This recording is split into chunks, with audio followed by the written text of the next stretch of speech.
Hey everybody, welcome to this episode of It's Your Birthday, the only podcast that gets you your gift every single week. And this week is no different, and that gift, as always, is video games. From inside your high chews bag to probably under this mouse, maybe inside, I guess that's to Lucio cheap ass in his butt. Waluigi toys that you buy on clearance, to jawline made out of some kind of material. Let's move on. Hey, there's video games in different distinctive places around you at all times. Yeah, I guess we should put like an asterisk on like our opener because we were not here for a minute. So not every single week we bring you a gift. Oh yeah, well weeks. the vast majority of weeks minus the week before this one. But listen, sometimes sometimes you gotta actually get out there and play the video games if you're gonna talk about them. You know what I'm saying? So sometimes you gotta spend a little you time on the sticks and see what happens. Yeah, it's not like we haven't been busy. We've been uploading some episodes of From the Stack. So if you've been seeing those on the YouTube channel, we appreciate it. We put a lot of effort into making fun of shitty licensed games. Well, the effort really comes in with us taking the time to sit there and play through some of that because some of those are pretty rough. There are good games laborious. Available, and we've chosen not to bother with those. So, or I guess we sort of did, but then it turns out it's not that funny if a game's pretty good. It turns. So we did an episode. Because I was wanting to get into some of the Xbox games, but I was like, Kelly, I kind of want to play... And you could probably hear me make this joke in a couple of the episodes. I think in like B-Movie, I was like, when do we play a good game? Yeah. And so I brought Mad Dash Racing, which isn't like... It's not amazing, tier. But it's like... It's not bad either. It's just right in the middle. It's not bad. Yeah, it's fine. Yeah. It's a fine game. So the whole video turns into us just like being like, oh, this feels fine. Yeah, this is all right. Yeah, this is cool. This has ideas. I get it. We can't really goof on it. Yeah, because you're like, well, the track could be better. But this is fine. Like, it's not really like... Because there's that side of you that's like not really critical and something doesn't really deserve it. So you're just like, this is all right. Like, I can't really be too hard on them. It was totally fine. But all the others that we've put up definitely so that one obviously we're probably not putting up. But and as you can all see, the other ones that have plenty more back there that we can goof off on. That top row is all hot garbage and far away from children's hands, just to make sure everybody in the house is safe. They're pretty rough ones. I think. What do we got? Yeah. Oh, I was just gonna say, if you have suggestions on shitty games, always just hit us up. We'll be on the lookout for some real cool games. I really want to play Rogue Warrior. Mm-hmm. I looked because you bought. I looked, but I couldn't see it. Yeah, I bought. What was it? Mace Griffin Bounty Hunter, which is voiced by Henry Rollins for some reason.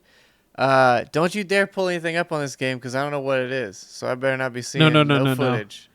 Oh, you're talking about seeing what platforms. Oh, it came to PS3. Okay. Yeah, I looked today. I wonder. I didn't see it. But it's one of those games that may be expensive because somebody has looked at it before. Because I've noticed that. Yeah, I mean, that ain't cheap for that game. That ain't not cheap what for I a bad thought game. It would be. So. Yeah. So yeah, but then we've got a few other weird ones coming up. If you have suggestions, like he was saying, I mean, we've got you can send us anything from the PlayStation lineup, most of Nintendo consoles, and Xbox. The first one.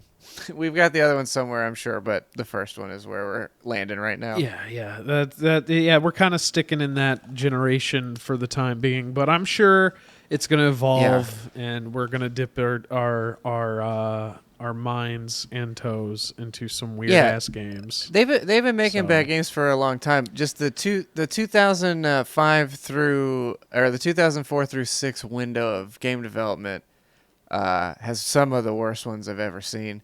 and so that's why we're because they really would landing make a there. game about anything. Like nothing was off the table. I forgot. Today I was they reminded, don't do that. Like they don't. No, and again, we've talked about it before at length. But yeah, I mean, the fact that any movie that came out pretty much got a video game for the PlayStation 2, regardless of what the rating of the movie was, or at this point the subject matter either. Because again, we've made fun of Da Vinci Code a million times, and you can watch that episode. But why do that? Why do that? It's like almost close enough to making Passion of the Christ video game, which maybe they did do. So who knows? But I bet somebody out there was like in a pitch meeting about the Passion of the Christ video game. I was gonna say there had to have been a talk about Passion of the Christ merchandising and how that's gonna work and what you do. So, yeah. Pretty ridiculous. Maybe we make a video game. Like mobile games weren't a thing then, so but it could be like a match 3 mobile game. What if it's a hat that's like looks like it's made out of branches and thorns and stuff, but it doesn't hurt the person wearing it? Like, are you saying like a crown of thorns? Like, well, I'm not gonna say that. Yeah. Or if you went to at the midnight release of Passion of the Christ, they would hand those out almost like you're a Burger King king. When you get there, you're a BK kid. One of those like little paper hats. Yeah. But it's just a crown of thorns. It's so fucked up. Yeah. Instead of licorice, they just have cat of nine tails, but it's like Twizzlers. It's like red vines and a cat of nine tails. Jesus. Quack. Yeah. Check all those games out. And as always, hit us up for real. But also, one thing that happened that we missed, and you couldn't tell by the episode count, but we've been doing this for a year, dude. We've been doing this. It's been a year. And we should be better at it, but we've been doing it for a year so far, and we're doing all right. Listen, it ebbs and flows. Yeah. Passion of the Christ Battle Royale, microtransactions included. Yeah, I agree. Kidding. Yeah, absolutely. I agree. I forgot. So I redid the way the show looks. I forgot to put the chat back on, so I will have that re-enabled next time. I was about to say I didn't have my eyes on me, but welcome back. Yeah. What have we learned? Okay. Well, we've learned that YouTube will copyright claim almost anything, from an advertisement to a highly pixelated video of a trailer of a movie. You can do all the 20 years ago. Distortion and everything you want, but they'll copyright claim you for that. Yet though, there's plenty of channels that have full movies on there, no problem, that aren't through YouTube, and that's okay. But hey, somebody's working behind there. We've learned you play 15 seconds of Tiptoes and they call the copyright FBI. I still can't believe that Tiptoes got us copyright claimed. It just doesn't even make sense. Yeah. You can't even buy that movie unless you're like, you can only buy that movie under a bridge from someone completely destitute, and they're like, this is all I've got left to sell, and you go, I guess I'll take Tiptoes. I'm really just helping you out, but if you need to get rid of your trash, I understand. But somehow we were honestly doing them a favor on it. Like, what was I thought free advertising, but maybe Gary Oldman's like ashamed or something. I don't know. Stand by your convictions. Here's the thing, though. Gary Oldman shouldn't be ashamed. He's the only one that did his job in that movie and acted right. Everybody else did a pretty bad job there. Most notably, Matthew McConaughey was really losing his grip on his character about halfway through it, and Peter Dinklage was pretty upsetting. But the other ones, it was but Gary Oldman did a great job in that movie. Either way, all right. I don't know. I guess we haven't really learned a lot, have we? No, we haven't. We've learned that scalping will never go away, and that they'll scalp anything that is viable can be scalped. We've learned that. We've learned that things sometimes are just better indoors in a way for people. We've learned that. We learned that you can almost cure an entire nation of a plague and still come out of it on the other end with this thing bugging the shit out of us. Yeah, with you hating Like, people you yeah, warned we you learned did that. before, so that was cool. You can. We've learned that there's no Garfield Fortnite skin. I learned that actually today. No. So that was I mean, yeah, as you early one. can, right there he is. Well, some fans I mean, that's a good artist generously- rendition of what it would look like. Yeah. I mean, I don't. But here's the criticism I have: is where do the overalls come into play? So he asked if either of us got into Back for Blood, and I did. And I don't know where the overalls come into play, how they work, or why they're held up only by small bits of shoestring. Maybe because he's a cat. I don't know. But Garfield has never owned overalls. That's not Garfield. That's listen, bitch. He's never worn pants either. But what this is mimicking is, if you're a true fan of Fortnite, clearly or not, but there is a skin of a cat man from I think like 2 seasons back that wears pants with this belt buckle here. It looks just like that. Okay. I concede the point. You can hold on now. Let's see. Fortnite. This is becoming a debate channel where we're about to debate. No. Garfield Fortnite skin. No, I'm giving you the through line here, and just making sure that you know. Thank you for educating me. I appreciate it. So this is we'll do a comparison right here. So here's what you get. Okay. That's going to be that guy. And as you can see, I mean that's okay. Okay. You can't even tell the difference. Now I'm following. Now I completely understand it. This artist rendition, I would argue, is maybe even better than the brilliant creative art team at Epic Games. I think this. Yeah. I mean, just look at it. They should just put that in there. They should just carbon copy that. If they really care about the fans, the business of. They were in the business of stealing dances and all that stuff. Well, so, this is in no way an infringement on copyright right here. This is no, that's an original character, dude. That's an original character that somebody. Now this one, I don't know, but this is. I mean, legally, this is safe. I don't know who this orange cat is, or what he does with Mondays, or how much he cares about lasagna. I don't know. I don't know that. Nobody of us does. Do. But we do know that he got a victory royale, and that's really great for him. But anyway, also, we got a quick follow, by the way. That was unexpected. Thank you for following. Thank you for that. Fragilities is how you say that. I figured it out. I know how to talk and read. But yeah, so he was asking about Back for Blood. I did. Let's get him out. We didn't learn shit. That's basically what we learned over the year. We didn't learn a damn thing except video games. Happy 1 year, fun. Fuckhead. Yeah. But yeah. So I did play. I am in the Back for Blood. I played the first week, and then I haven't relaunched it the second go around, which maybe either started today or tomorrow. I'm not sure, but I really like it. I mean, if you like Left 4 Dead, I mean, it's probably what you want out of a new version of that game. I think it's really pretty similar to its predecessor. It's just it adds like some smart stuff to make the runs like way more varied and different. Like they have this card system. Yeah, it's great. Like, it really is. Like, it's just they added this card system that really divvies up all the runs, so they all feel kind of unique and fresh each time you do them. There's at least different objectives every time. You kind of at every point that you get to a safe zone, you can add new cards. You can kind of add stuff. I mean, basically, it's a roguelike in a lot of ways. Like more than the other ones are now, because you have like randomized weapons that you find. You have randomized attachments that you find for the weapons. You have like randomized enemy locations, like a lot of times bird locations. Then you'll have randomized like not necessarily safe rooms, but like use like a toolkit to breach this room that has like good loot in it or whatever.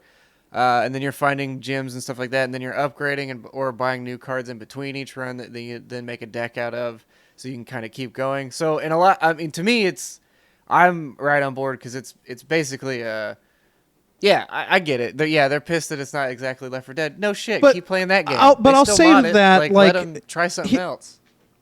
I'll say to that though, like Left 4 Dead to me now, it's a great game, and I played Left 4 Dead 2 not too long ago for quite a bit. Like it holds up. Like it's always been a good game. But the thing to that is that like I feel like a lot of people expect like a sense of progression in some games, and they expect like a sense of accomplishment that they can hold on to, right? And I think the roguelike elements of this are a natural evolution for a game like Left 4 Dead, where like Left 4 Dead was originally like, oh hey, I found the shotgun in this area, but it's always there, and like the enemy placements were always a little bit different, but for the most part your every run almost felt the same, unless you like scaled difficulty here and there, right?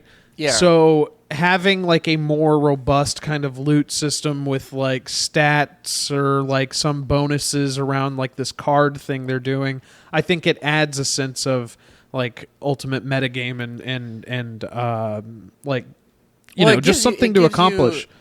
Yeah, it gives you an objective, it gives you through lines, it gives you reasons. I mean, because the game itself is still, I mean, exactly like Left 4 Dead in that game. So like if you don't even really want to bother with most of this stuff, I don't think you really have to, because a lot of it can just, I mean, at most you have to be like, well, do I want more health or armor? I guess I'll go more health, whatever. That's like, as you could go with probably the starter deck the whole time. I don't know, obviously, like the later levels and stuff, because the beta is like the full first act of the game.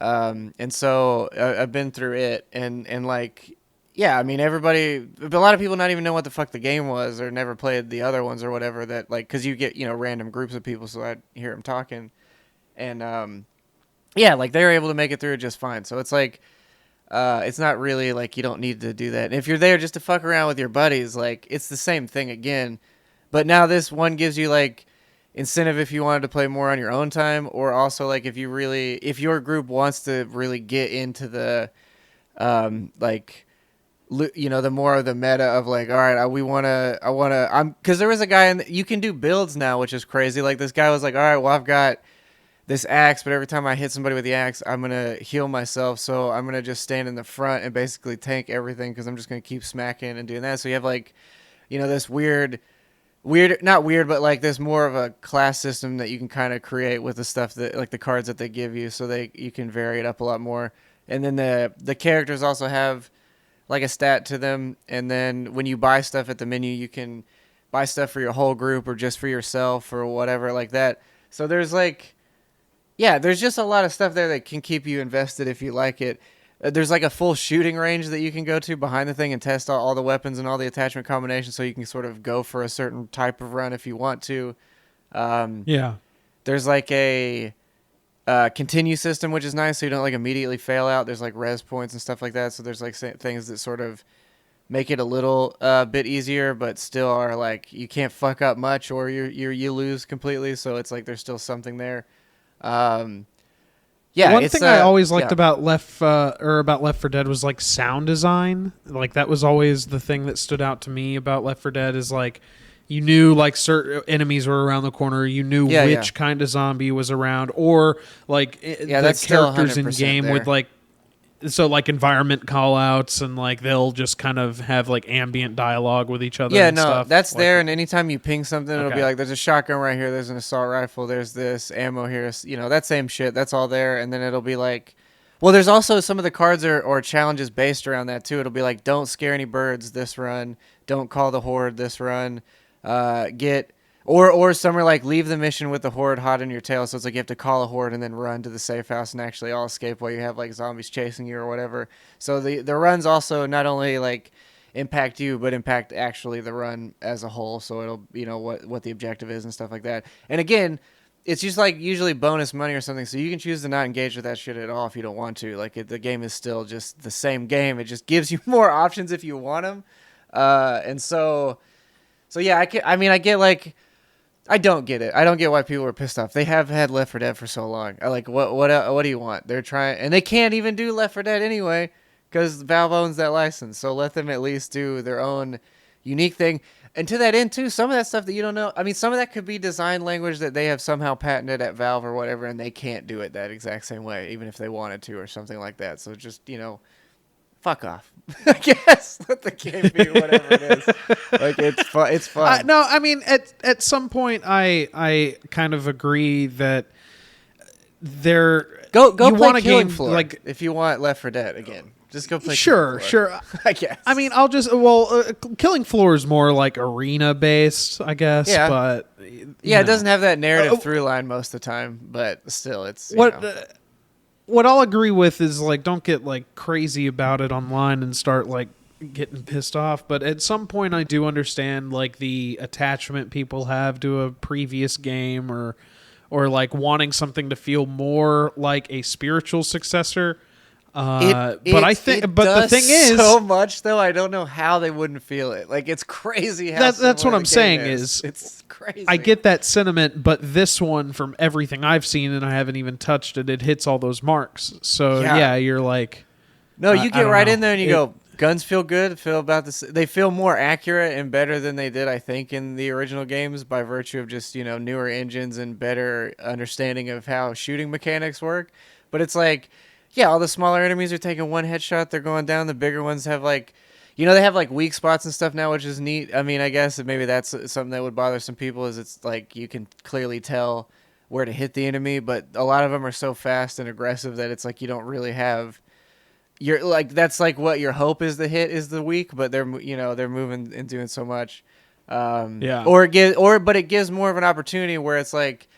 You have a horde coming at you or whatever, but you see one attacking your friend, and you're like, oh, his weak spot. Because the weak spots are randomized, too, in a lot of the enemies. It's not like they're always the same, because whatever that jelly shit is that they're made out of makes their weak points different, which is, again, another cool little detail, but it makes a big difference, because you're like, oh, this one's weak on his neck, and I'm fighting this, so it's like, well, I'll turn and get him, because I have the better shot at it.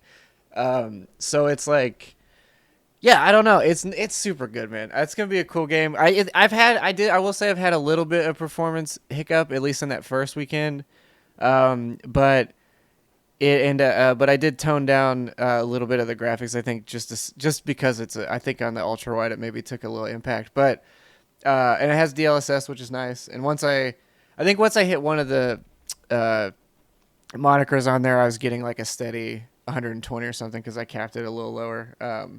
And then I was like perfectly swimming at 90 frames. So I mean, it runs really well. I've just had a little bit of hiccups, but again, it's not out yet either. So how many like acts or scenarios or levels? A lot. That first one was like 10. Okay. I don't know how many. Had all of them. Oh, it doesn't. I didn't see that. It doesn't show you that. I don't know how many acts are in the game itself, but the first act was at least. I want to say it was. I think 9 levels and then the final stage or something like that. Like it was like an hour and a half to 2 hours to do the whole thing for that first stage. So pretty good. And you still get stuff if you like dip out or if you don't make it through or whatever. You're not like heavily penalized if you don't finish the whole thing because it is obviously really long. Also, this is coming to Game Pass day 1. So, wow, hey. Damn it! I still think I'd rather get it on Steam. But yeah, for sure. But like, if anybody's sitting on this thing and they have Game Pass, like, hey, I mean, it's there. So I don't know. They may get me. I might time it out where Back 4 Blood and Psychonauts are in the same month window and just try and play both. God damn, yeah, that is in like 2 weeks. That's insane. Like, I actually think it's. Yeah, the like 25th. Exactly 2 weeks from 2 weeks from today. That's wild. So that's coming down the pipeline. I'm sure we're gonna play that and talk about it. It's on the way.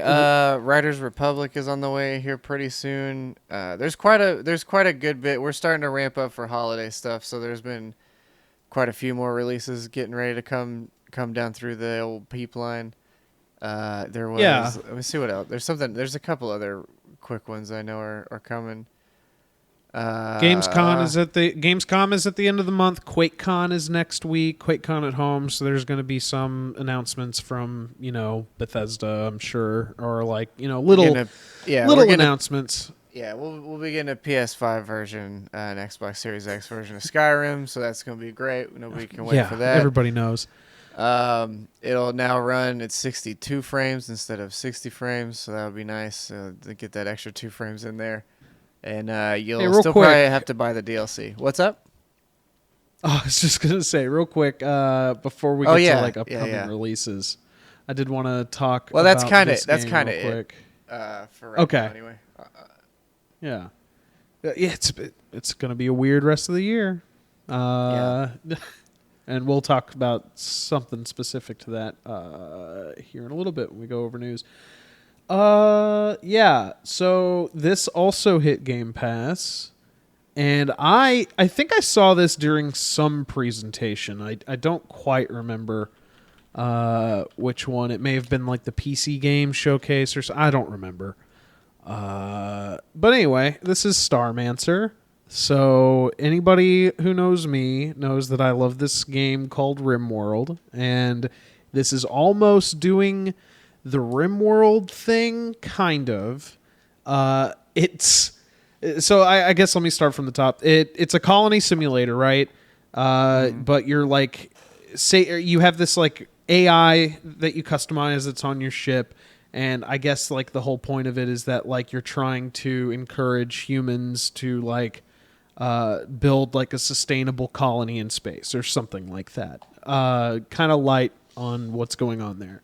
But you do have like this kind of RimWorld-esque system where you get different colonists with different kind of moods, and that provides different morale bonuses for the people around them, or like what kind of jobs they like to do versus not like to do.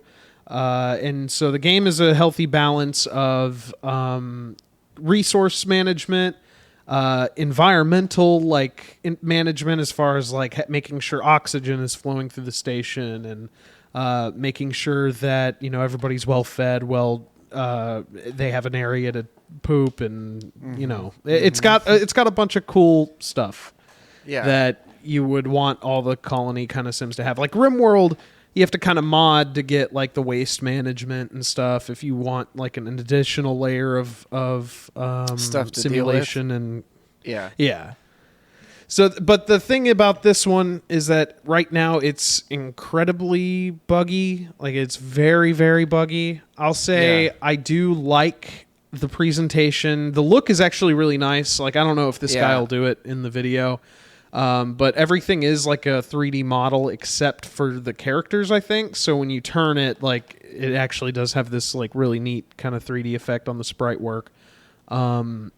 Yeah, I remember it being really striking. I played the demo for it, like one of the Steam Game Festival things where they had demos up. It was on there, and it was. I didn't play a lot of it, but the look of it for sure was like, wow, this is going on the wish list. We'll see what happens. Yeah, I think I think I goofed. I think I goofed. You're good.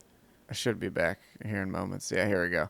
But go ahead, because I haven't played a ton of it. I just kind of saw it, and it did look really nice. Hold on, I think I need to copy your link again and fix it in OBS real quick. Well, shucks. I got it. I hit back on this Chrome window, and I guess it was still tied to that Chrome window, and then it took me back out of this page. Oh, mute yourself now, because I'm getting the double through. Dang it! All right, okay, we're good. I have that tab muted. I have no idea. Anyway, doesn't really matter. It's all right. So I guess we'll get back to. Red Rocket said Bethesda's going to steal this for a Starfield mobile game like the Fallout Vault game. Oh, I see. Yeah, okay.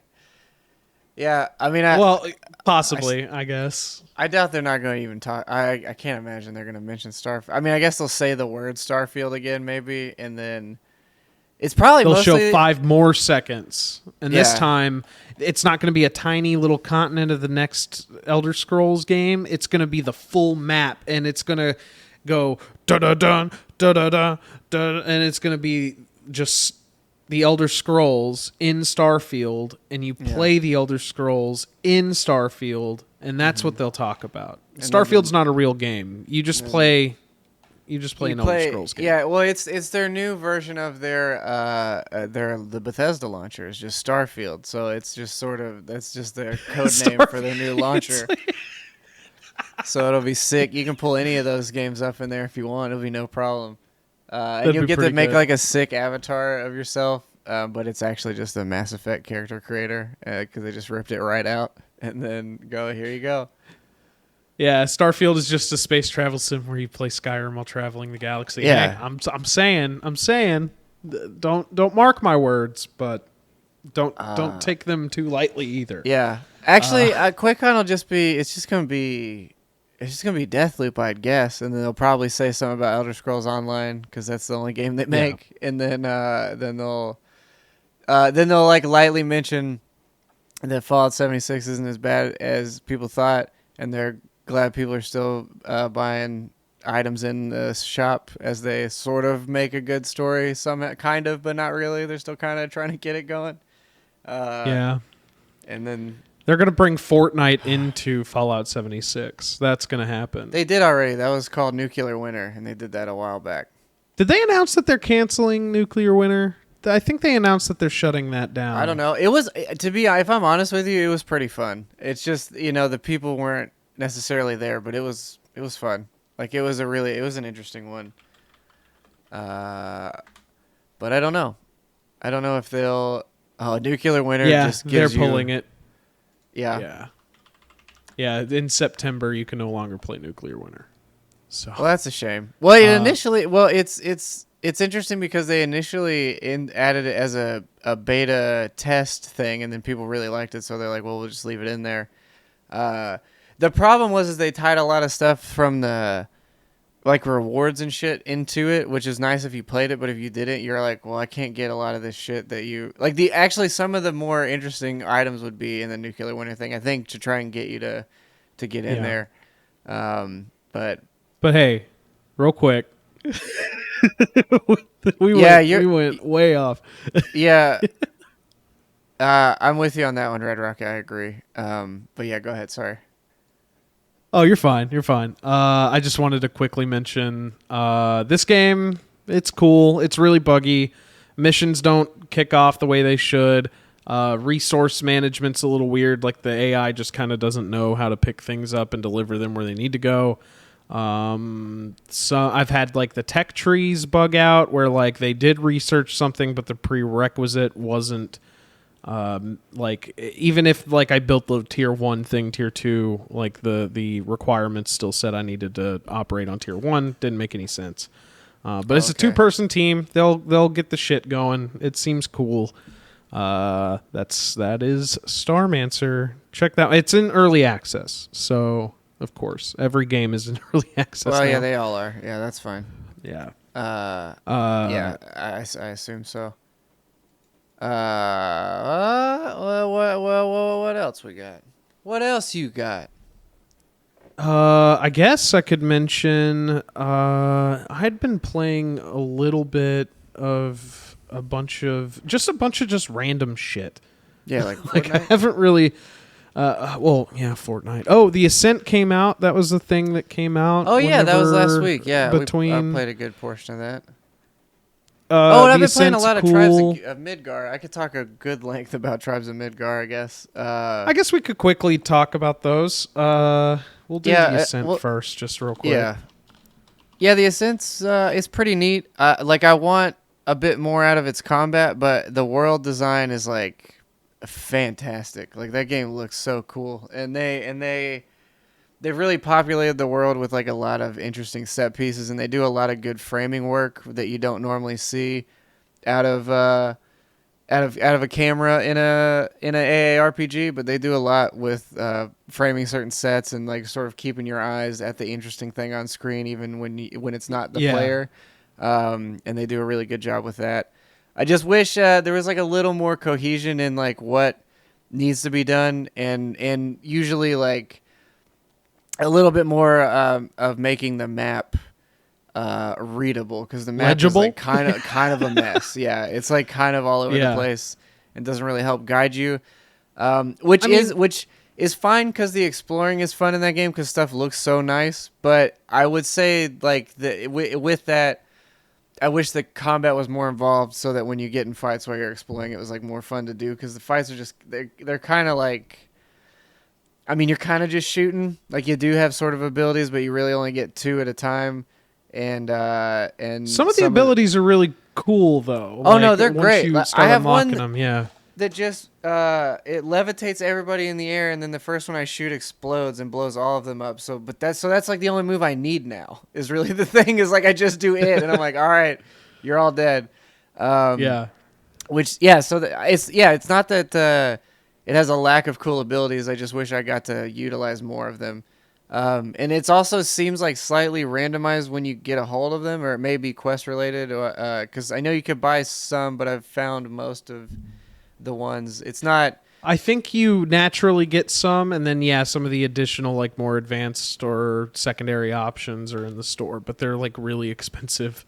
Yeah. I also wish the numbers made more sense too in an ARPG. Like for example, if you increase your like your aiming, it'll be like plus 300% aim, and it's like 300% of what though? Like what is 300% good? Like 300% of what? Like obviously the number going up is better, but like what is the actual thing it's affecting? Because you're not really sure if you have a finite number of like upgrade points, right? So if you're upgrading into a thing, it's like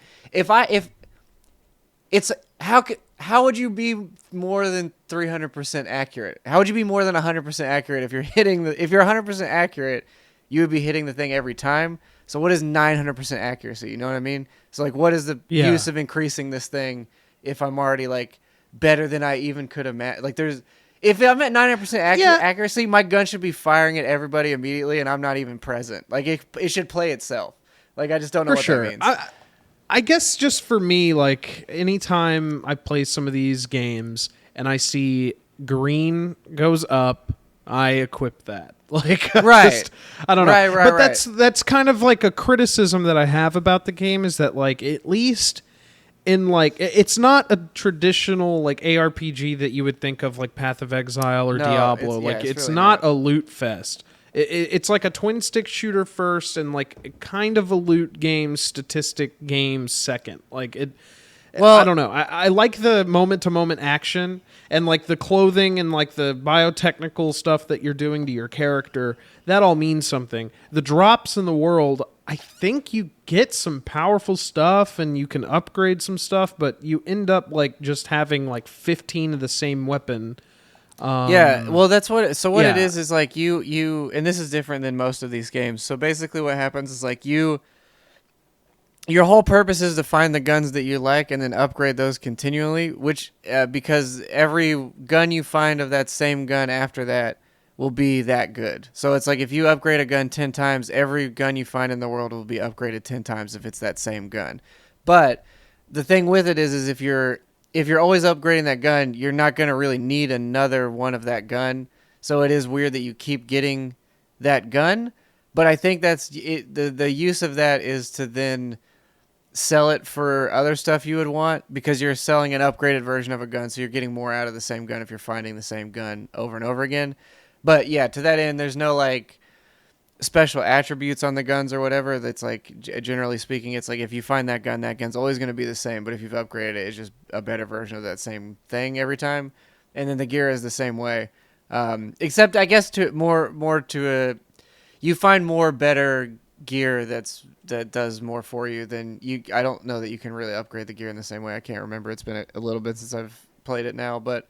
I don't think the gear is upgradable. I think it's just the weapons. Yeah, I think that's the way they take it, and then you can upgrade your character's self and whatever.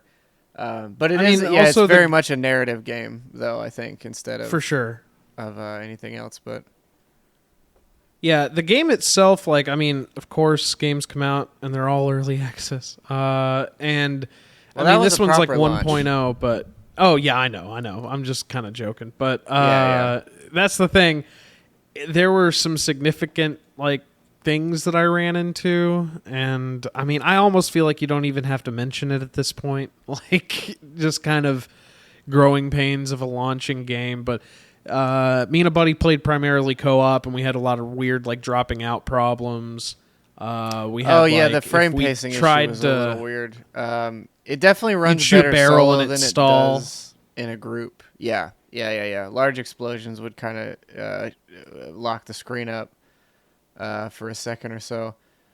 But yeah, when we would talk to the bad. same NPCs, like the game would just kind of freeze and boot us. What would happen is the game, you would back out of the dialogue and it would zoom your character out, but you had no control over the character at all, and we would just have to force quit the game and restart. So that was fun. Yeah, and I think from what I'm reading, a lot of the issues are tied to the multiplayer, because again, the single player, I didn't really have any of that stuff happen. I did have like the frame pacing issue every now and again, and the explosion thing happened. I'd say about every 3 to 4 blow-ups. I guess maybe depending on enemies, I'd get the same thing. So I think that's like some server stability stuff. What's also a little odd is that the games or the Windows Store version of the game was missing technical features that the Steam version had, which is kind of weird. But yeah, so what is that? I didn't know what. I hadn't heard any of that. I think the Steam version has like some built-in form of like DLSS or something like that. I don't think it's like a menu option, but I was reading about like it has some kind of DLSS implementation. The ray tracing stuff was not in the Game Pass. Oh yeah, that one's definitely on there. Yeah. Yeah, the Game Pass was not like that. Was not in the. Oh wait, I think DLSS is in the Steam version, but the Xbox version, the Game Pass version, doesn't have it. But they just added the ray tracing, so it's just odd to me. Yeah. That it's this very totally much separate versions. Yeah. Well, and maybe it was just a product of it was easier to get. If they're going to put it on the Xbox platform, it was easier for them to do it for Xbox specifically than what. Maybe there was some limitation there because, this honestly very much seems like a PC game first as opposed to what's been a lot of console games first, then coming to PC, even though they were all built on a PC to start with. I think maybe it's a product of that because, I feel like I saw the DLSS options in there, but I definitely saw the ray tracing options in there because I bought it, I think, on the launch day. So, But, so that's the Ascent, and then you played. I've played a good chunk of Tribes of Midgard. I've I guess technically beaten the game that's there for this season. It's like it's really set up very strangely. And not strange. It is strange. It's strange for what the game is, the way that it's like put together. But, another game where I wish the combat gives you more, I think, like just to start with as far as an AARPG kind of thing goes. This is more, I guess the preface was like what the game is. It's like, it's a 10-person co-op base building survival game, at least in the... and you're not really building a base. You're sort of building up the base it gives you. You're not really, you can add... platforms and some stuff into the world itself, but there's not. There is a survival mode I haven't played, so maybe it does more there. But as far as the saga mode, which is like the main game mode, it doesn't really do a whole lot. You can just sort of get to an area a little bit easier than you could before if you can build a ramp over a mountain and down it or whatever. But yeah, so basically what happens is it's over the course of about. From the online stuff, about 15 days is where everybody quits out pretty much, but you're basically trying to kill the 4 Jotuns and then fight Fenrir up in space or whatever, wherever he's at, astral space. And then it kind of ends after that point. That's sort of like the through line of what you're trying to do. But there's a day-night cycle, and then your village gets attacked every night, with the exception of after a blood moon. If you've survived that, your next night is free. You're not attacked by them. So the loop is basically go out and forage all day and fight stuff all day, and then get back to base and do a little bit of your recuperative stuff, and then you're upgrading then before the attack starts. And then the village will, the villagers will all help you, so if you upgrade the blacksmith, he'll be stronger, so he'll fight, also when they come in or whatever. and you're trying to save the world tree that's in your town. And basically, after every Jotun you have killed, you can decide to go to Valhalla, and you get like your rewards, and that ends your run. And so what happens with that is like once you've ended your run, that's where all your experience is like bolstered, and then that's where you like unlock your season pass content, which is not like it's included in the game. Like the game is based around this season pass thing that it has. So you unlock like the roguelike, I guess, aspect of it, other than like the randomized areas and then the items and stuff, is like you can your overall progression is like tied to like sort of one kit that you can bring in. So it's like you can bring in like the villager kit, so you start the first day with like a full armor and a sword, or you can bring in like the forager kit, so you have like your pickaxes and stuff all built already, or whatever. And yeah, I don't know. It's like I think my biggest criticism with the game, especially from a solo standpoint, is like the whole economy is ran on souls. Like everything you forage, everything you kill, everything you I think everything you forage and kill, I think that's basically it. But everything you forage and kill will give you souls, and then you have to use the souls to like repair your items. You have to use it to construct new stuff. You have to use it to upgrade your vendors. You have to use it to I think I said save the tree already, but save the tree and then upgrade yourself. But the biggest thing is if you die, you lose all the ones you have on you, and you can't go get them again. You can get all your items back, but you can't get your souls back. So like if Ooh. if you've banked like 10,000 or whatever, and like you're just you've upgraded everything you can to a point, and you're just holding on to it to like either boost your tree up or do like some other smaller stuff that you need to deal with.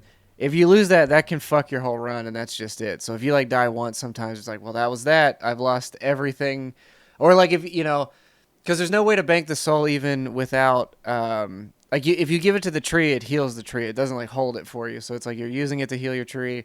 You're giving it to a vendor or whatever, or that's it. So, and because you're on a time crunch, going around and giving these things to everybody just to like hold on to them is also time consuming, and you don't sort of want to waste that if you don't have to. So it's this weird thing of like I've made it like I think like I said, day 15 is usually the cutoff, but I've made it solo to like through 4 of the Jotuns and like through to day like 12 or something. But usually around day 10 winter starts, and then when day like 11 or 12 hits, you're frozen basically if you don't have gear to stay in the winter. So there's like the survival aspect comes in there. Like you don't have to eat or anything like that, but you have like if you haven't made a certain amount of potions or you haven't done this, whatever. And then the online problem you get is like you so unless if you're so either one of two things will happen in a group, because it's all usually random. Like if you played with your people, it'd be a lot different. But if you're doing the matchmaking or whatever, either the person keeps all the shit they find on themselves, or they put everything into the chest and someone else takes it. So it's like you have like one community chest of all the stuff you've gathered. You can put stuff in there. But if one person's like, well, I want to upgrade my armor and sword now, it's like, well, that's everything everybody else just gathered, and so we're kind of fucked. So instead of distributing it to everybody, you have one guy who may or may not know exactly what they're doing, upgrading themselves to the fullest, and then may or may not help you do any. Like it's just, it sucks. That sounds like an oversight almost. Yeah. Well, and if they have like a bunch of souls on them and they get disconnected or leave for some reason, that's it. Those are gone too. And so, and those souls are spread out way wider in the 10-person game than it is in the solo game. So like you need kind of every little bit to make a thing happen. Cause it'll be like something will like, to upgrade the quarry or whatever to build it. I think it's like, 1,000 souls or whatever, but each person would probably have maybe 250 to 300. So it takes like 4 people to come actually put that together to make it happen. So if you lose like 2 of them, sucks. That may be it. So there's just like a lot of weird balancing stuff to deal with. And like, yeah, the combat itself is like there's classes, but a lot of the abilities aren't super interesting. It sort of turns into like, does the character spin in a circle or do they throw something in a straight line? And then that's kind of where it stops. And then the weapon types, based on the rarity, it'll be like, oh, that's the other thing. Yeah, this is one of the biggest things. I didn't even think about it. Yeah, so the weapons, the rarity, some of the weapons, like your higher tiers, are locked to the store. So, locked to the in-game store or whatever. And I don't think you can only buy them with currency that you earn in the game. So it's not asking for you to do that monetarily. Uh, but it is requiring you to like, I don't know. It's requiring you to either play a certain way until you're able to unlock that weapon so you can play a different way. Because it's like once your weapon tiers out, you either have to waste the resources to upgrade a whole new weapon or hopefully find one out there, but you don't really find them that often. Or at the very beginning start going a different route. Because what happened to me in one of the, I was in a game for like two. Because that's also the thing is the runs are really long. It's like 3 or 4, maybe 3 hours sometimes each of them. And so I got to a point in the multiplayer game where I'd like leveled this axe up all the way, and then like we spent all the money, to get the vendor open and all that, which helps everybody. But I got to the point with mine where it's like, oh, this axe is in the store, so I can't upgrade it to that one, and I also can't upgrade it the 2 higher that it needs to go. So I'm fucked. Like this weapon is all I have, and it's done at this point. So like we're now at the final boss. And I can't do anything because we're using all the resources for something else, and then that weapon is just useless. So I'm not even remotely helpful in the fight whatsoever. And it just sucks because it's like, where the fuck is that tied to this storefront thing? Especially, well, one, some of them are tied to that store, and some of the highest tier ones, you have to use that currency to build them in the game for that run. So the same currency you would use to unlock them completely in the store, you also have to use to build them for the one run that you're in, hoping it goes well. So that sucks. Like there's like this weird all the currencies in the game are kind of busted. Like, and the only currency is souls and horns do that. Souls do everything else. So it's just, yeah, I don't know. It's fucking frustrating because the game is still really fun. Like, it's still like I enjoy what it's trying to do because it's not. There's never been really a survival building game on this kind of a strict time loop, which I think is not actually, other than maybe Loop Hero, is kind of similar, I guess. But it is very quick. Like, get this going, get this done, do this.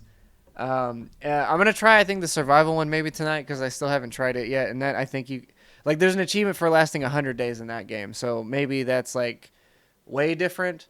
But I also don't know if any of that stuff transfers to the season pass thing because it only happens when it ends. Like, that's the weird thing too, is like, and again, survival may be set up differently. But as far as the other game is, you only get season pass experience or experience at all towards the season pass when the run is over. So if you're doing like a survival one, you're doing really well.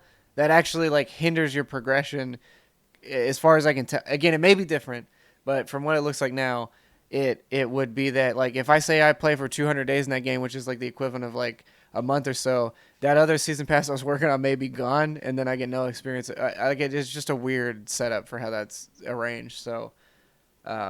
So yeah, I don't know, but overall, again, I like the game. I just think there's some stuff with it that could change very drastically, and I think would help the game quite a bit.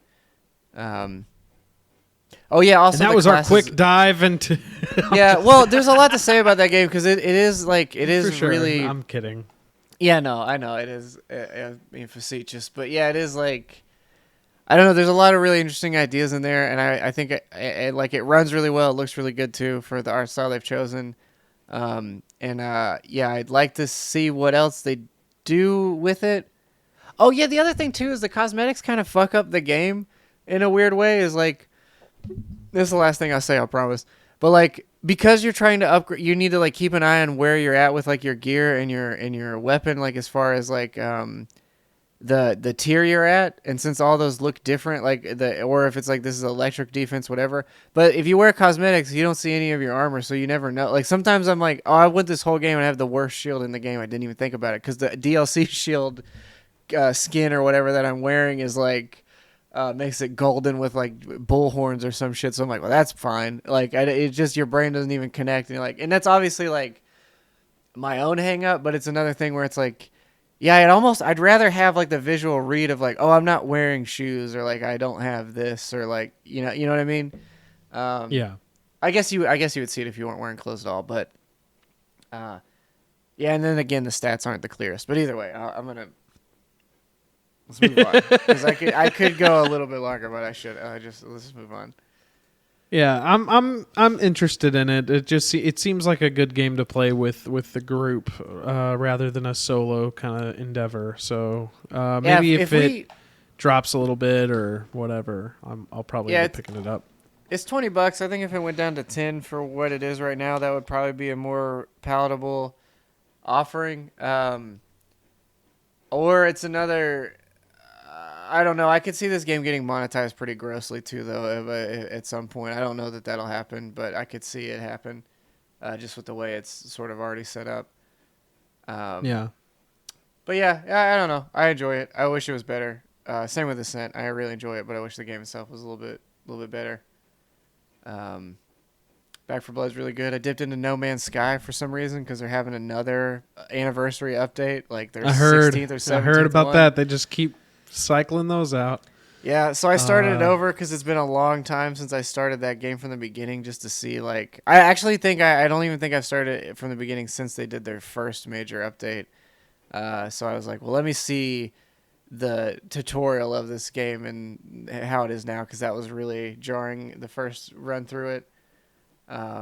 Now I'll spend a little more time with that. But every time I start that game, like a new run, I get put on the fucking most garbage ass planet. It's like mine's all fire, and it has like a heat storm every like 4 minutes, and every time I'm trying the one I had was like some fucking desert wasteland where there were sandstorms every 10 minutes, and you couldn't go 40 feet without. I don't know. I see. I just didn't have like the patience or endurance to like see it through to the really cool shit, because I understand that there's some really cool shit to be done in that game. I mean, the first I couldn't when you brave through all that fucking slog though. It was just very annoying to play. Well, it seems way better now because they've messed with like the inventories and like the amounts of stuff you get and some other things. Like they've made it definitely a lot more manageable than it was before. I can already tell a difference there. But I will say, yeah, the first time you summon your own freighter to yourself, that's pretty rad. Like, you're just flying your ship, and this fucking massive cargo thing comes up. You go, that's mine. I'm going to go get in there and see what's going on. Yeah, like, I don't know. There's some really cool stuff in that game. I want to see more of it now because they've... For sure. God, dude, they've added everything in that game now. Like, there's so much shit in there. I almost feel... like... what is it? Elite Dangerous is kind of doing or trying to start into the No Man's Sky-esque, like, explore on planets. Well, what happens is, like, basically what happens is, like, No Man's Sky start out with this, like, wild-ass premise that they couldn't get to out of the gate. Like, they started with that, and everyone was like, fuck you guys, you're making this shitty game. And then everyone else was like, yeah, those guys are the ones that are going to do it. Fuck you, No Man's Sky. This is going to be a terrible game. Or this is going to be... Basically, like, they were like, fuck you for giving this game, you lied to us, whatever. And then they were like, but Star Command or whatever the fuck that game was. Star Citizen. Yeah, Star Citizen and this. And they're like, that's going to be the killer. That's going to be it. And those games still aren't doing shit. Not that I've heard good stuff about Starfield periodically, but it seems like... Or Star Citizen? I don't know what... Yeah, whatever. They're the same shit. It's all the same shit. Starfield, Star Citizen, Garfield, Hot Wheels, dude. It's all the same thing. That Star Citizen, like, seems like it's still... Like, No Man's Sky weirdly swooped in and somehow in the same amount of time released a game that sucked, and they completely fixed and added more than anybody could ever ask them to add to it. And in the meantime, like, what was the one you said? Elite Dangerous seems to be getting slightly worse, and then Star Citizen seems like it's never going to happen. And so it's just really hilarious, I guess, to me that like they were like, fuck this guy. And he's like, fuck you, actually. I'm going to give you the game you asked for, while these people still get bajillions of dollars and can't fucking finish a game. Here's the crazy thing to me, right? Yeah, go ahead. Star Citizen, and I don't know, maybe I'm wrong on this, but I'll pull up the site. Star Citizen is supposed to be this big, grandiose, like space adventure exploration thing. There was a video that came out, or like a update that came out, where they added a city. Apparently, they added Horizon. A guy at work told me about this. Yeah, I think that there are only a few cities in the game. There's only a few like landmark locations. Yeah, and those are limited, I think, in scope of what they are also, as far as I understand it. It's kind of like Everspace 2 is sort of like set up that way, but that game's not meant to have like what this game promises. That's what's odd to me, though, is that like Star Citizen has always been kind of pitched as this like big, grandiose, like space exploration sim, and you're gonna see galaxies, but then you look at like what's there, and they don't have any. Well, and to some effect, that's the issue with No Man's Sky too. Is it's like there's still a lot of stuff they've added, but when you go to a new world, you're still kind of like, well, this one's got hydrogen on it. But it's like, but yeah, I mean, what Star Citizen is like an example of somebody getting too big for their britches and people trusting you a little too much because they're like, well, I don't know if that game will ever come out. We'll give you the option to make this game, and he's like, thank you guys for supporting us. Have you ever thought about a $10,000 digital spaceship, maybe? And you're like, what? And he's like, yeah, I was thinking maybe we sell a digital, non-existent item in a game for $10,000. What do you think? At that point, the thing is with that, if you're fucking around with that kind of money, that dude should be able to resell that thing. There's no way that's like you can't. That's insane. Like if some dude, it's just crazy that digital content is somehow worth that much. Did you ever hear about Shroud of the Avatar? No. So I don't think a lot of people have. Oh yeah, actually, wait, no, I this game's on my wish list. Scroll down a bit. I bet it'd show you that mine's it's on there somewhere. I think it's free to play now. Okay. But the thing about this game, so I remember I had a customer at one of my stores that I worked at a while ago that was super amped about this game. This was back in like 2015. And it's from like Lord British, the guy who did, Ultima and like Ultima Online. So it was supposed to be like a return to that, but it had some weird like monetary stuff on the edges. So what happened was there was kind of like this exclusive club of people that got like early access to this thing, like people who played UO and people who played Ultima, like and on these like forums were like super into the game, so they got like early access to it. Well, the game has like real money, real estate in the game. And so like apparently when this game launched, and this could be some of the criticisms that are in here, but it's like a bunch of the old guard bought all of the land in the game with real money and never let go of it. And unless they changed all that stuff recently, it just kind of felt a little weird. Because like from what I understood is that some of these plots of land in game were going for like buku money, like stupid amounts of money. And the game kind of launched in like a really weird broken state. I don't know anything about it now. It's just that reminds me of that. Like it kind of gave me some Star Citizen type kind of vibes when I was like digging into it.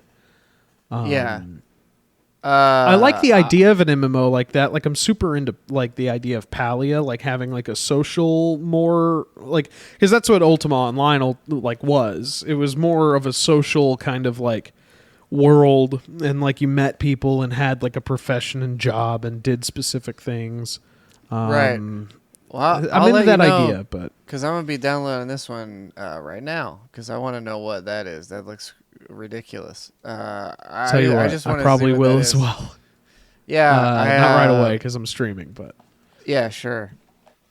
Yeah, I don't know. I want to see whatever that is. I would also did New World get delayed? Is that what I heard? Is that something that happened? I feel like it did. I think they're still on track. Here, hold on. Let me look. Because I keep getting ads for it, but I couldn't. Oh no, September 28th. It says 2021. Yeah, September. It was supposed to come out the end of this month, wasn't it? Wasn't that I thought? Yeah, 8 days ago they delayed it. So it was supposed to be out at the end of August. The new date is September 28th.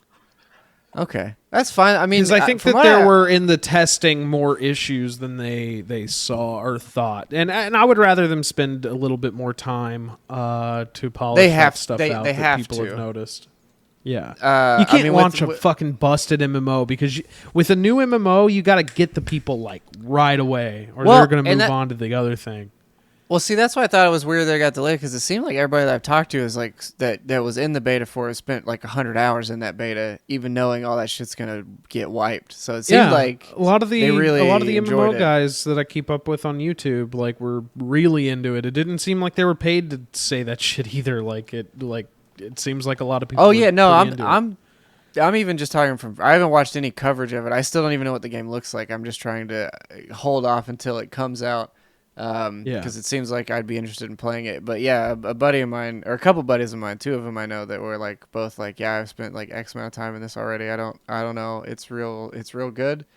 And I was like, okay. I was like, don't tell me anything about it, but just tell me like what is your general feelings towards it right now. And then that was like mostly the response. So and I'm really wanting to play Palia. That shit looks really cool. I can't really talk about what I've heard about the current alpha that's out there because NDAs and stuff. But like it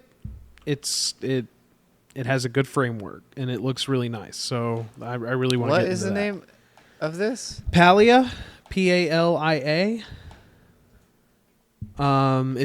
It's still in like a closed alpha and like they're doing waves and releases. They have some people talking about it, but they aren't allowed to like show footage or anything. And I was gonna say because it's not even on the Steam store as like an option.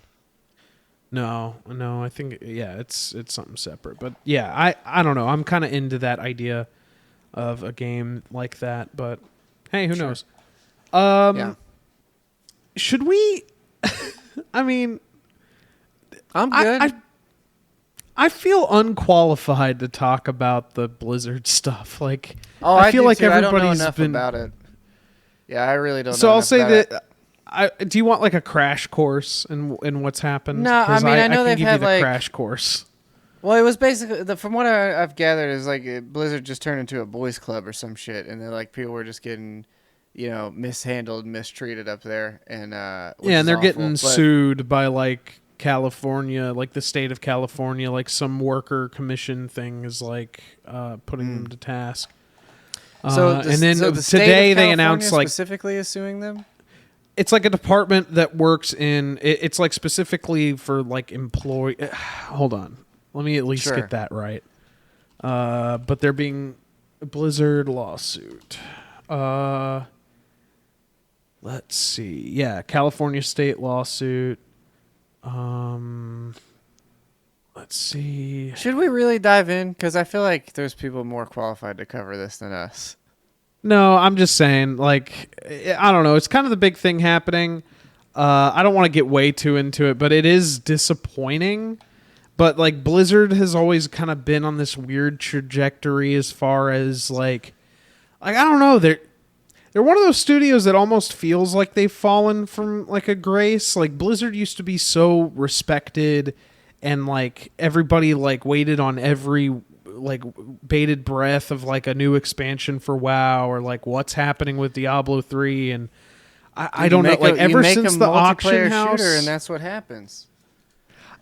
But I mean, I think it started before that too, because like as soon as that Diablo auction house thing happened and that was a huge shit show. And their responses on that were kind of shitty, like, but then they eventually like turned or changed course because their consumers didn't like it, so they patched that out of the game.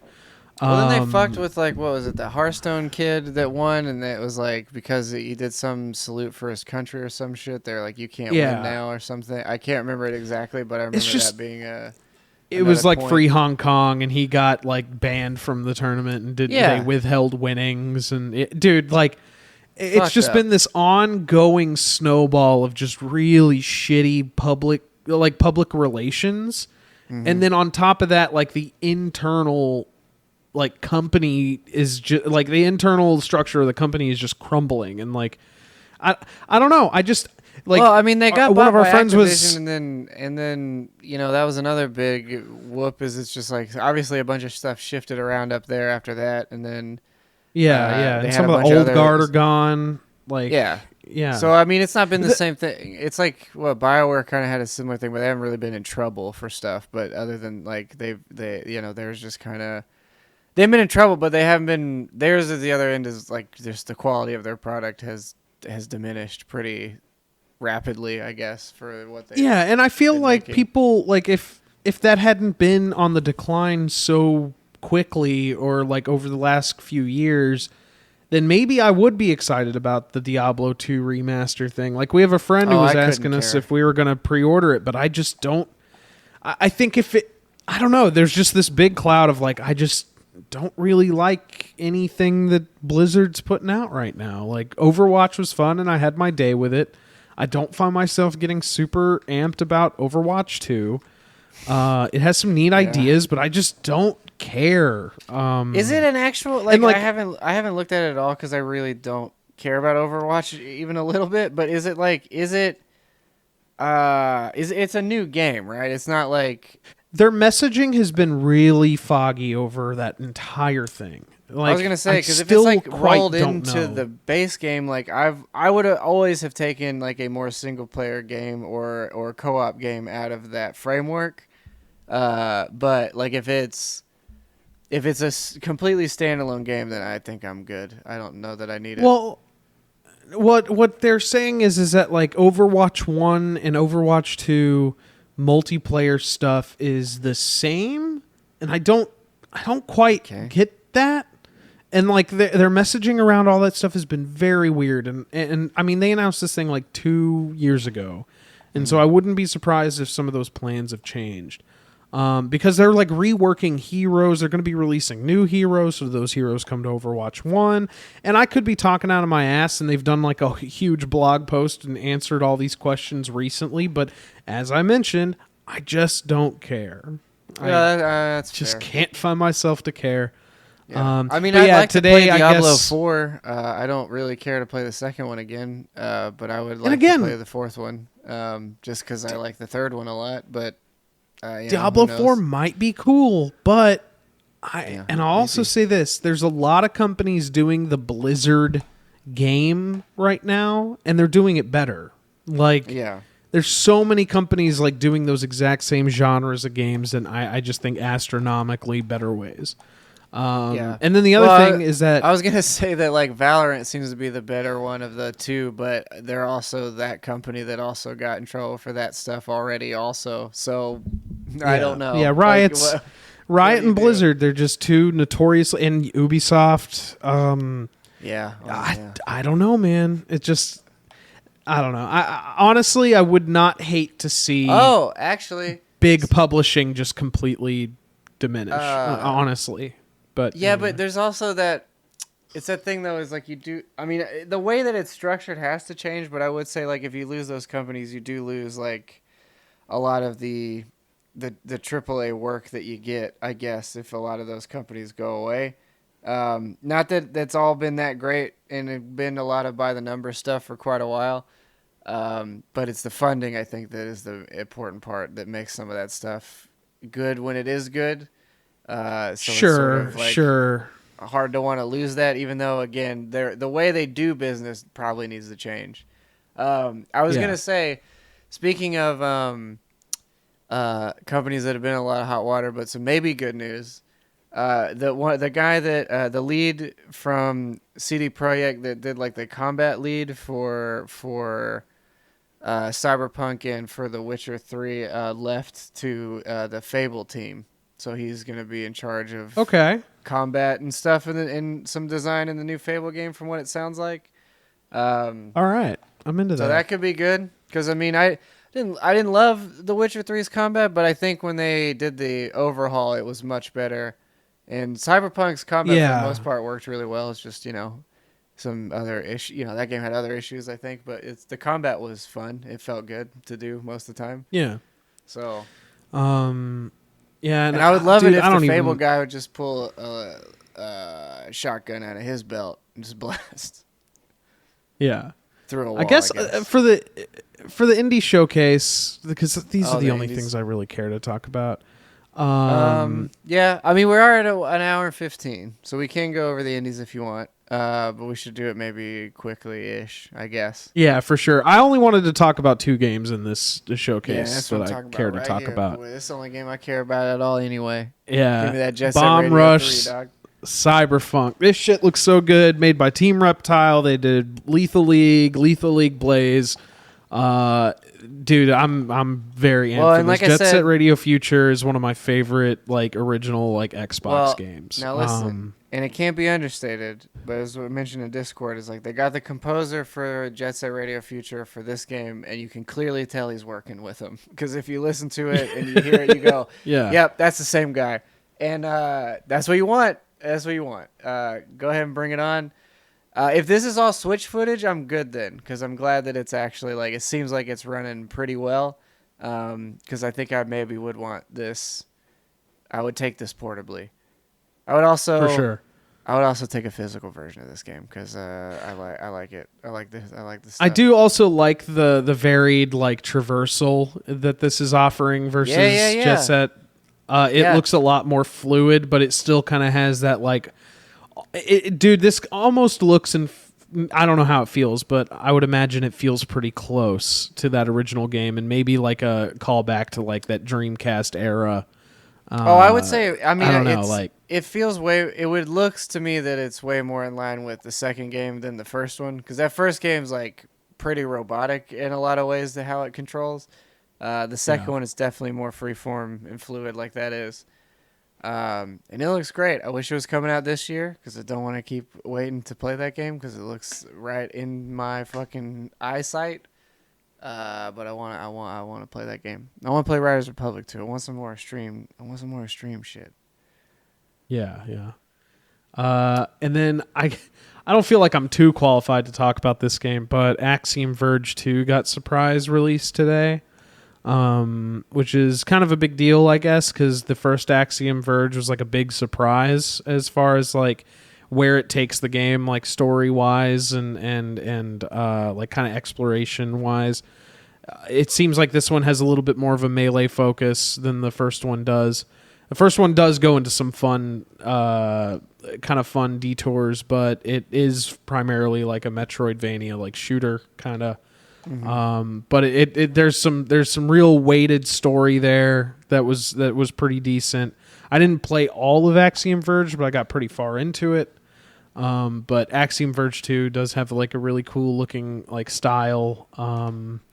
You can like it almost feels like it's taking a note from like the Souls-like games almost, where like you have some choice in certain encounters. Like I think you can like skip bosses entirely, and there's like choice behind that. Kind of like I never played the first like, one, but I've heard it was like people spoke really highly of it. Yeah, it's cool, and I just think it's interesting that like the people who've really been wanting this game have really been wanting this game. And the fact that they like surprise announced that it came out today was pretty cool. I always like when they do that. Yeah, well, and it's good that it went to the Switch too, because it's one of those things where like, well, this game will run fine on there, which is something that we bitched about a million times.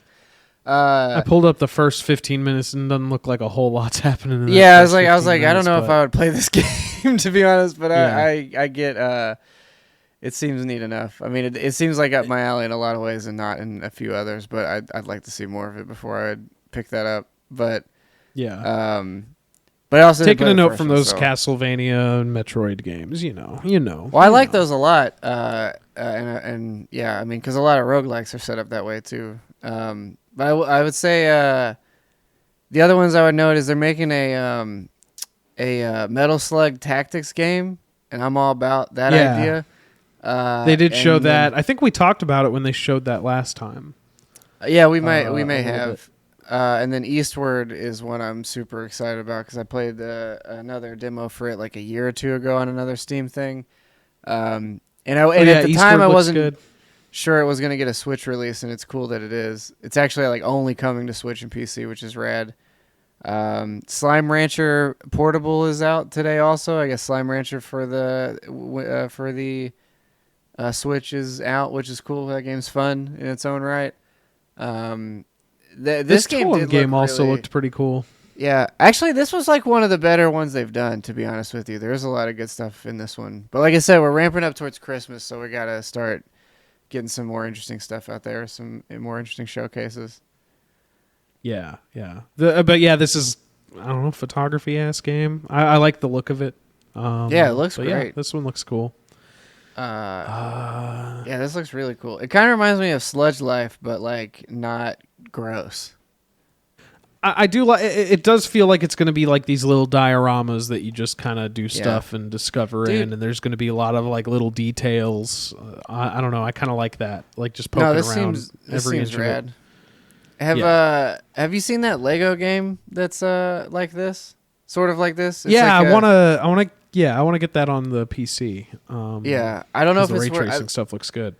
Yeah, it's like $20, which is why I'm like not buying it yet because I don't think it's that long. I think it's like only like an hour and a half, but it looks incredible. I mean, even down to like the scratches on the Lego pieces and whatnot, or like the little fingerprint marks and stuff. Like it looks really, really nice. But that's a lot for an hour and a half, you know. For sure. There was I think because we're definitely not gonna talk about Fortnite. So there was what was it? There was one more I think I saw on here. I was looking at the actual store stuff. Because a few of those came out today, so I was gonna highlight those real quick. Oh yeah, Boyfriend Dungeon I think came out today. Necro Barista came out today. Islanders, which I've actually played a lot of on PC, is really good. That came out on Switch today as well. Islanders is like this really cool. It's sort of akin to like Sim theme park, maybe almost a little bit. Not. I guess that's not really a good example. It's like you're kind of building these. It's like a very simplified city builder, but you get to keep progressing through like the deck of items it gives you. The better you are about arranging the items in the game, or arranging the towns next to certain landmarks, and so it's a city builder essentially. But it's like there's not like resources to manage and all this other shit. You're just like building the right stuff in the right place. As it randomly comes at you, I think like they give you like that's why I say like deck. You have like a deck sort of with these cards. Yeah. Did you play like Dwarf Romantic? Because that kind of sounds similar to that. It's a lot more involved than that game. This one's like it's just as simple, I think, really, but the inner mechanics of it are more involved because it's like, you know, this town will be sad if you put it next to like a mining well because that'll be loud, but the mining well doesn't really work well if it's next to a mill, so you got to sort of like it's like a puzzle, but it's randomized too, I think, so it's not necessarily a puzzle. Or a puzzle with strict rules. It's more of like the, it's like it's kind of hard to explain, but it's a really nice game. It's a really pleasing like similar to RimWorld and Banished. So I will definitely like this game. I should just go ahead. Well, and it's like $5. It's a good game. I would say I don't know about the Switch version. The PC version is really well put together just because the clicking and being able to sort of more precisely place where you want the thing, because they're not really like on a grid, so to speak, so you can kind of it gives you a bit of free form to fuck yourself up whenever you're putting stuff down, so you would maybe want a mouse for that. Slime Rancher Portable, and then Curious Expeditions too, which I've heard some good stuff about Curious Expeditions, but I've never played either of them. I think they were in Humble Bundles at some point. I need to look at the game real quick to make sure. Oh yeah, it's more of like a narrative-driven sort of adventure game. I always get this one confused with Something Explorers, I think, which is like a tactics game. That's pretty difficult, like some Safari tactics game or whatever. But yeah, it's got some good stuff. Hey. It ain't all fucking JRPGs, so there we go. We got some non-JRPG games on the Switch this time around, so that's good. Dude, it's just hard to be excited about the Switch. It's just getting harder and harder to be excited about. I mean, of course I'm going to play like the big games, but it's just getting very hard to be especially super when you amped. know that big boy is right around that corner, boy. When you know that tough portable boy is right around the block. It's hard to get stoked on Switch. That's not an exclusive when you go, I could just buy it on PC and wait 6 months and I can play it portably whenever I want. That's right. Yeah. So it's... Yeah, I mean... Yeah, I mean... Yeah, So, no. yeah, I think that's games. I think that's we video did games Yeah. today.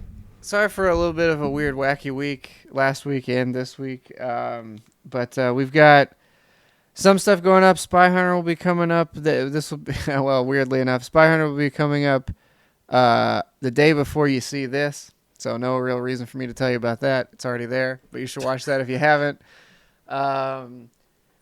Then we've got, what else we got? What else you got? We got, Sims is going to go up. It's coming out. Hopefully we'll have some more recorded this weekend so we can give y'all something else for the following week that is, I could tease now, but who knows what we'll actually end up playing because there is so much fucking garbage on that shelf, boy. God. I almost feel like we damn. should make a game out of what game is selected.